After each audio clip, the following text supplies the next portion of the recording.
I'm H. Brown, San Francisco Bulldog. Tony Dorenzo is on camera behind, directing as usual, program, whatever. Today's show is the beginning of a series about Roscoe Robinson.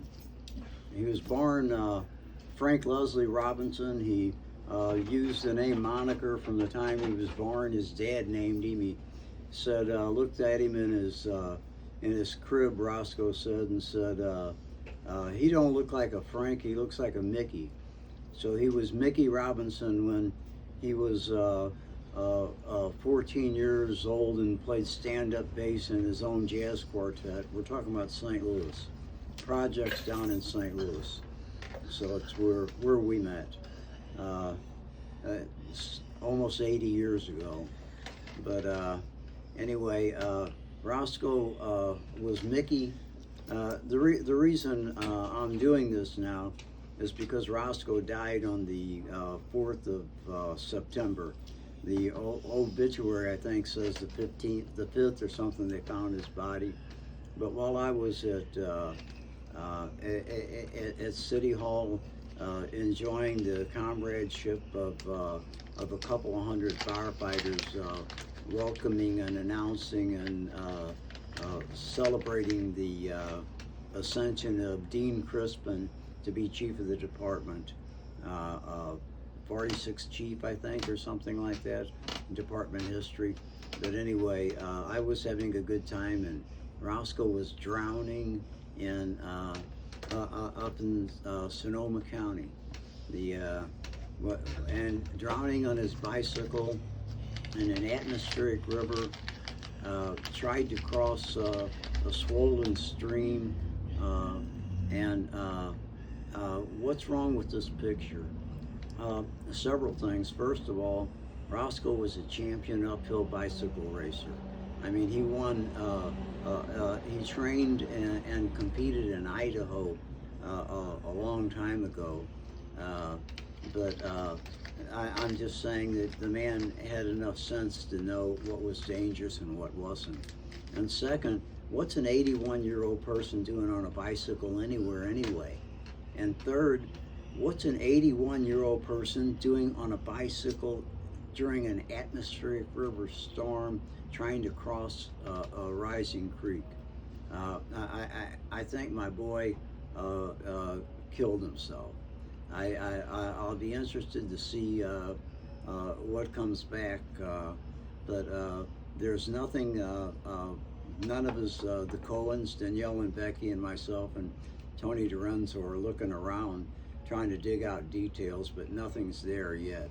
So we'll let you know when it happens. But I want to tell some Roscoe stories. The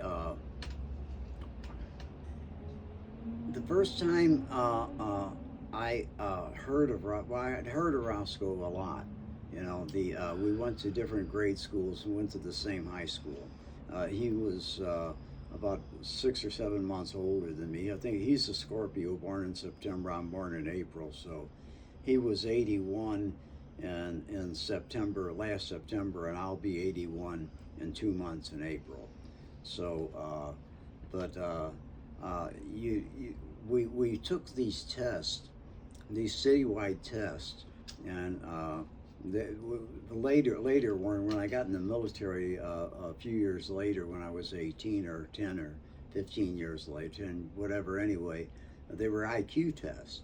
And we scored, those of us that scored high, me and Roscoe, were really up there.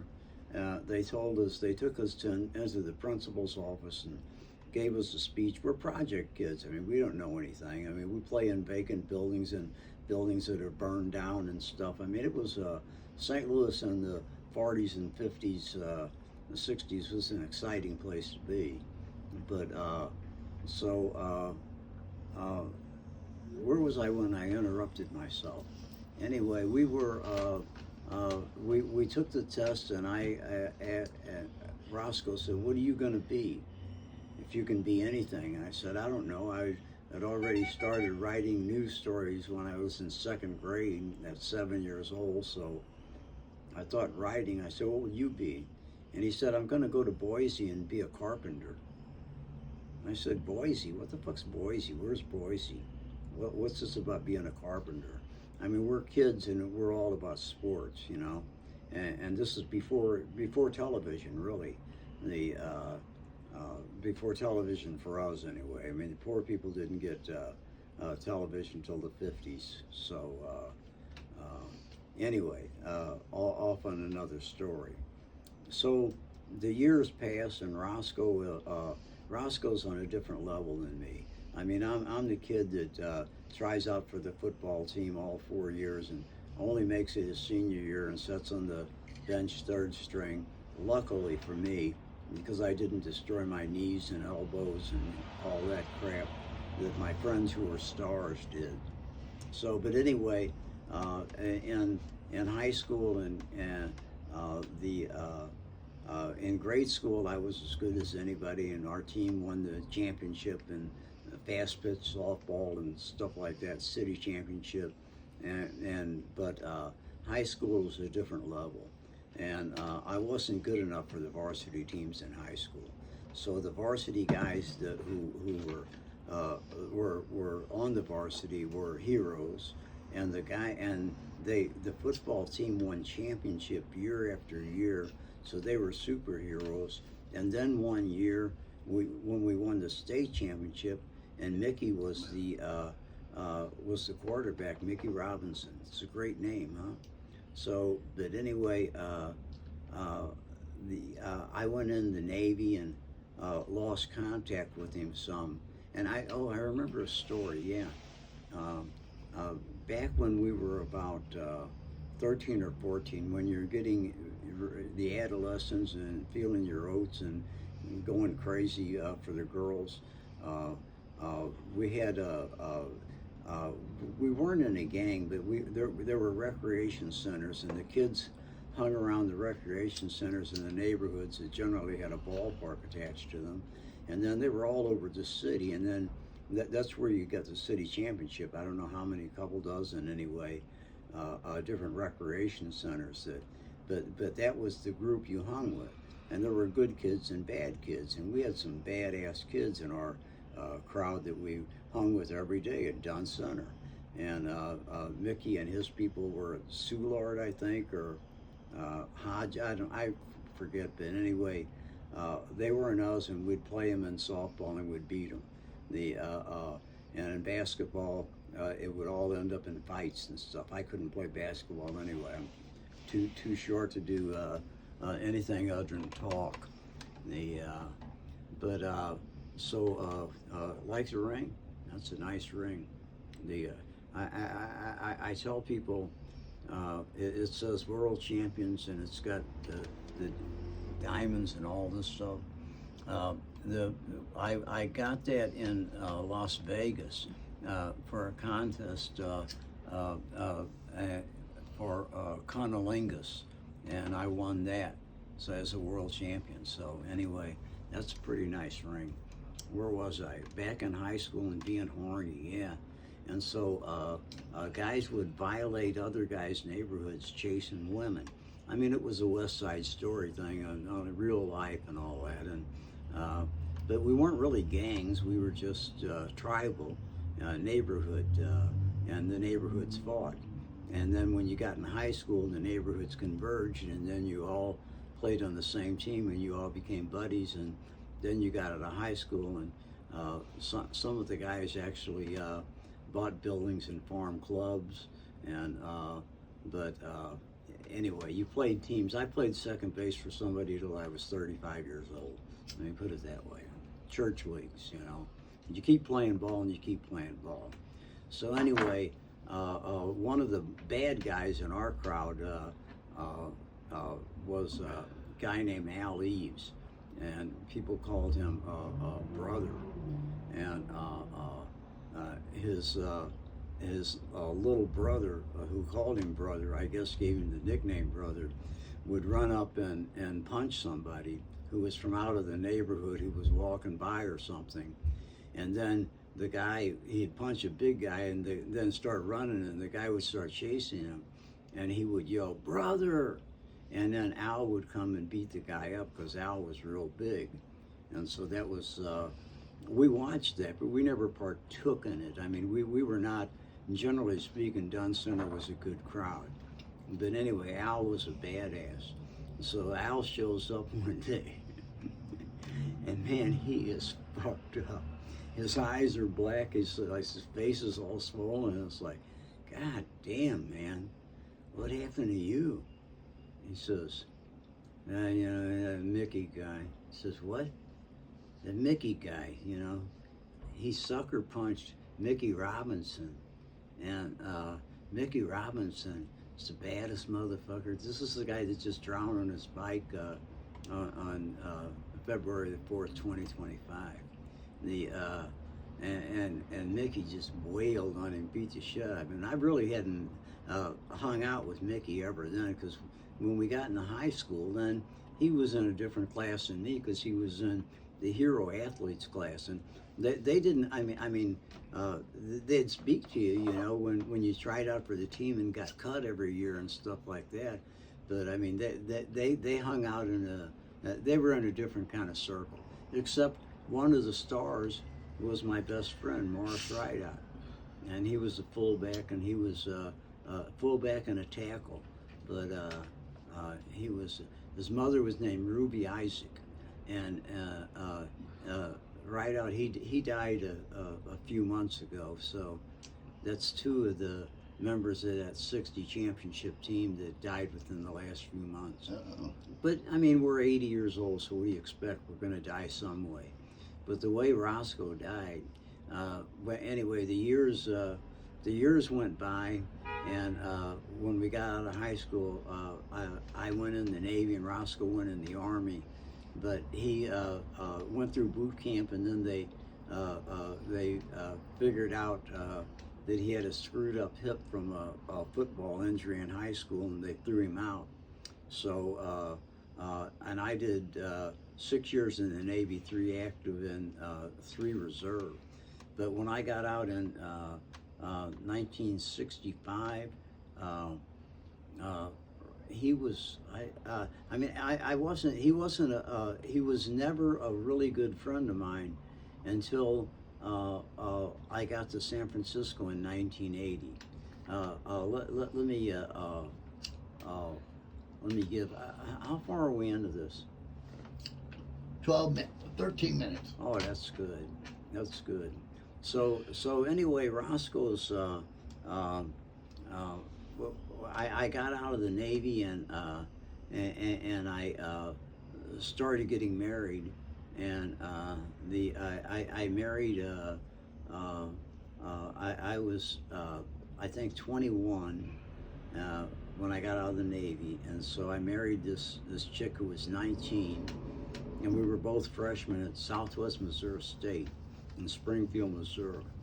And so when I got down there, now we're in college, so all of us are rooming together, and we got this big house, about 10 rooms or something, and I married this chick.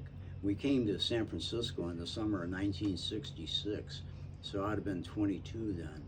But her grandfather, who was rich and owned half of the first Missouri Capitol in St. Charles, is the way they put it. He owned the main strip there, and he was in his 90s, and so he gave her a convertible, some kind of nothing real fancy, but like a Dodge Dart convertible. But we drove from St. Louis, from Springfield, Missouri, to San Francisco for the summer before the Summer of Love. But on the way back, we got married in Ely, Nevada, and then came and lived in the big house in the in Springfield, in the basement. And Roscoe and who else? Anyway, 4 or 5 people lived there. A couple of couples and odd people, as we always live. We're hippies, and that's the way we live. So that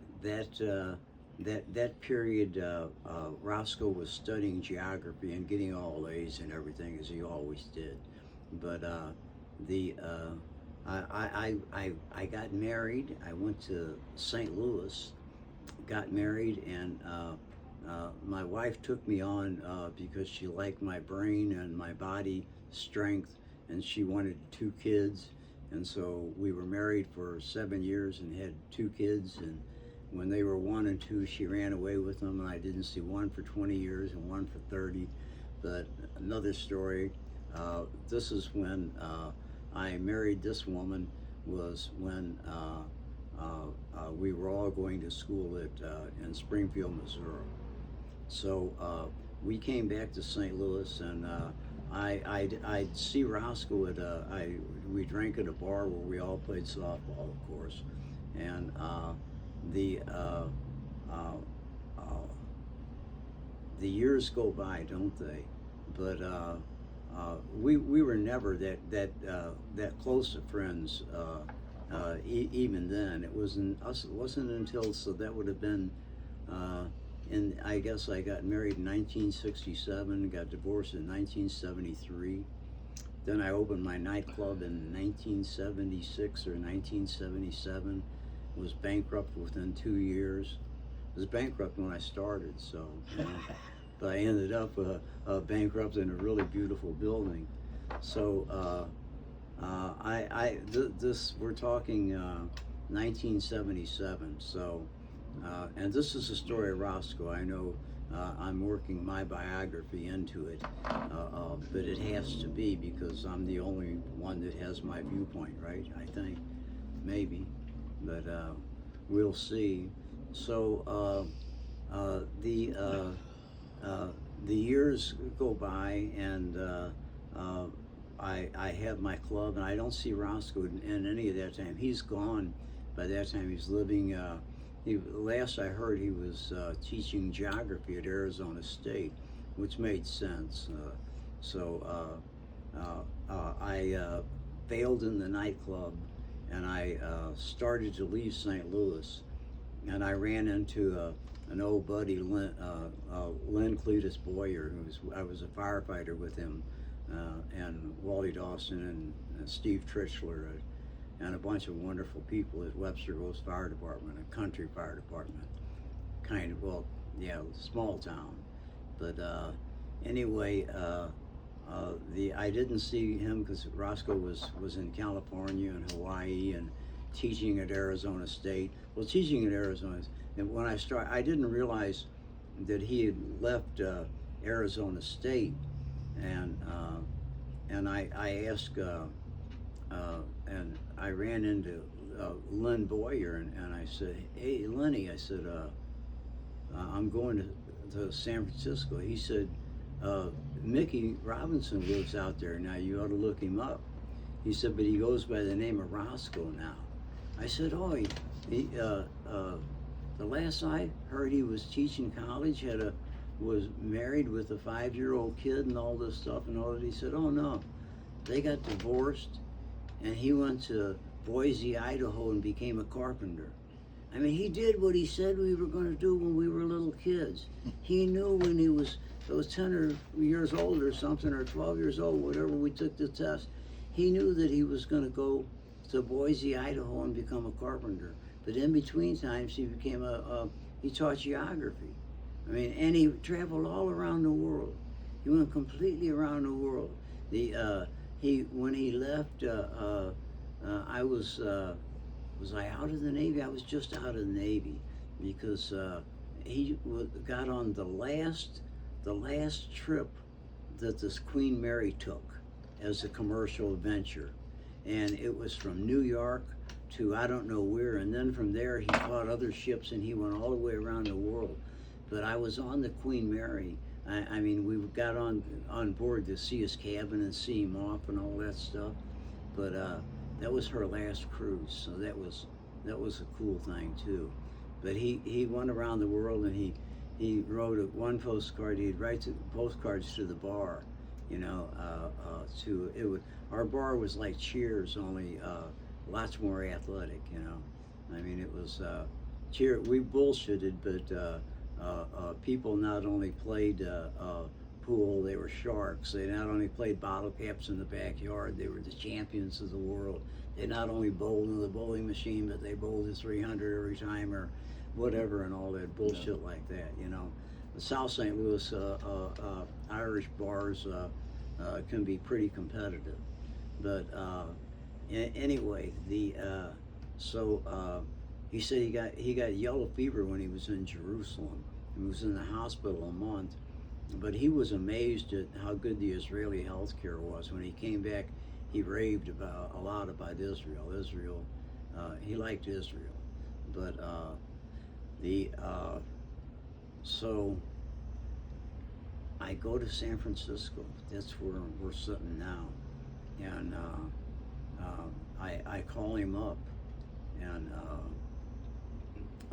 he calls me back later. And when I get here, I had the nightclub, and when the club was open, the best musician I had there by far and away, and one of them played with Zappa, lead guitar and vocals for Zappa, Ike Willis, for all the years before, in the 10 years or whatever. Anyway, for a long time.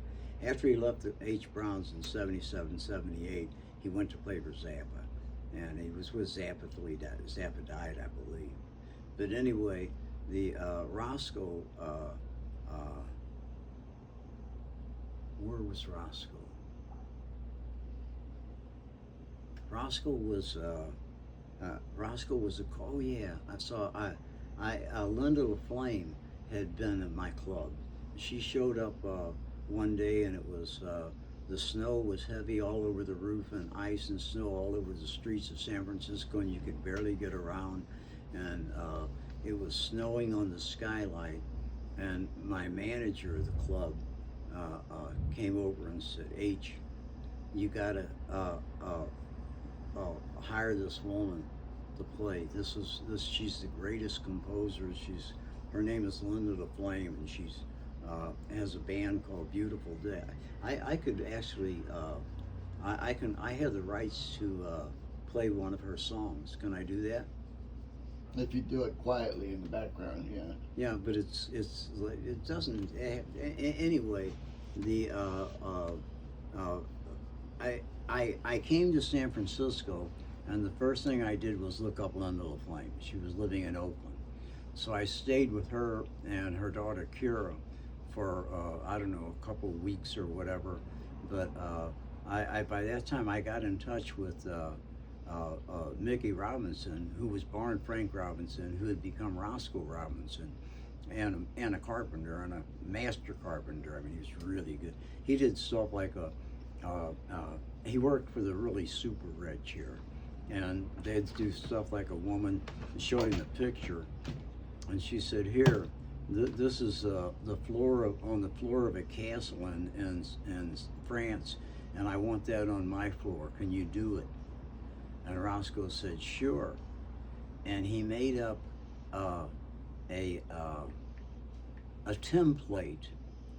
He looked at the drawing or the picture of the castle floor, and he made it a template, and it just made like 1,000 pieces cutting in the same designs and all that, and he got it perfect with all kinds of different hardwoods and shit. It was really an amazing job. He told me once, we were working on a place, and he said, you know, we're looking across the kitchen, and there's a door going down the stairs, and he said, when I built that, I could make that a 1/4 inch off on one side in a certain direction with the wood, and give people headaches for 40 years, and they wouldn't know why. Now, I don't know if that's true, but he had a pretty good eye. He was pretty good. He could build a spiral staircase by himself. I mean, I watched him do it. And somebody just said, "Give me a spiral staircase in that corner," and it didn't take him more than a few days. He had it framed out in a day. Just, you know, amazing carpenter. But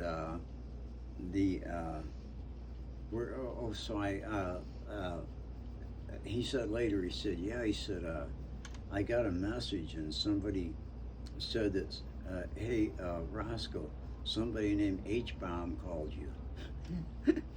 And he said, I figured it was you. So I ended up working with Roscoe, and he was doing carpentry with a guy named Roger Lyons, who also just died a few months ago. And Lord, all these giant people in my life are dying all at the same time, and my liver's doing good according to the latest exam. So, knocking on wood, I'm getting better, but I'm enjoying life. But this is a tribute to Roscoe. So Roscoe and I lived together with. So it was he and his wife and her boyfriend, and him and his girlfriend, and me and my girlfriend, and my wife, my German wife, and her boyfriend. So there were about 8 people or something living in the place, and everybody had somebody to sleep with, but nobody was married to the person they were sleeping with. A typical hippie arrangement. Yeah, and share. And trades were made. Trades were made. But we drew straws to see who the father was. No, the women were the breeders, and the women knew who the fathers were. Believe me.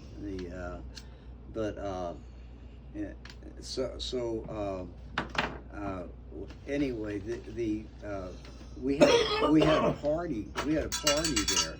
Cowbells. More cowbells. Plays and things needs more cowbell. So we had a party there. I'm gonna get this song going. That's our high school, by the way, in the background, McKinley High School in St. Louis. That's where Roscoe was a star, and I was a backbencher. And so play a Linda LaFlame because you're at 27 minutes. Okay. He has the copyrights to that, so YouTube don't be deleting nothing.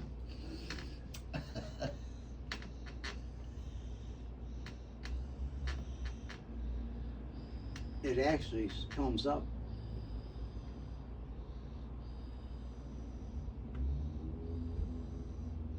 No, it doesn't. No. There it is. There it is. There it is.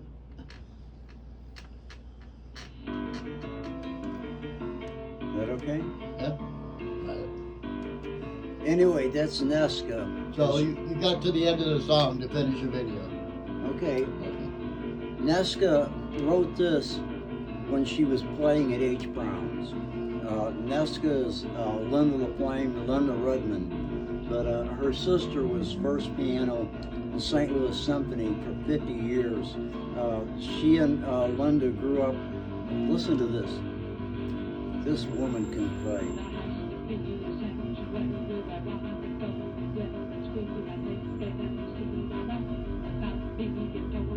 I always thought that Linda and Roscoe would make the ideal couple, but I'll get pictures of them for the next presentation.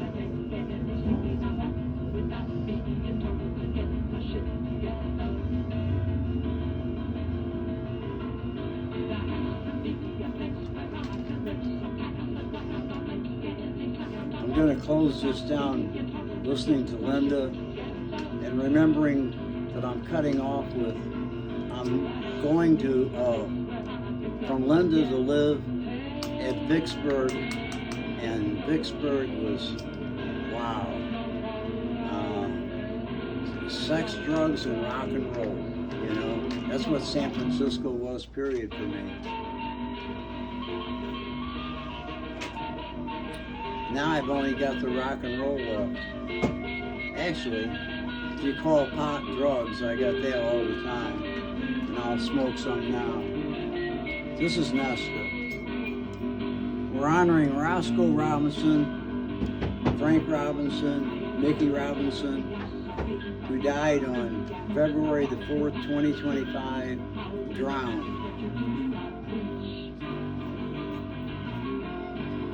He was a star.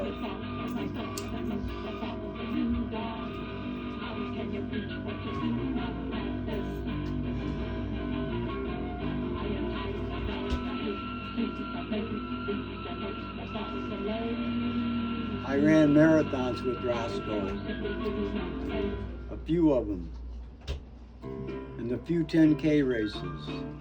Trained 112 miles a week we ran. And then we did construction jobs. They were rebuilds. The guy was an artist, and Roger, the contractor we worked for, was an engineer, and he could design this shit, and Roscoe could build anything.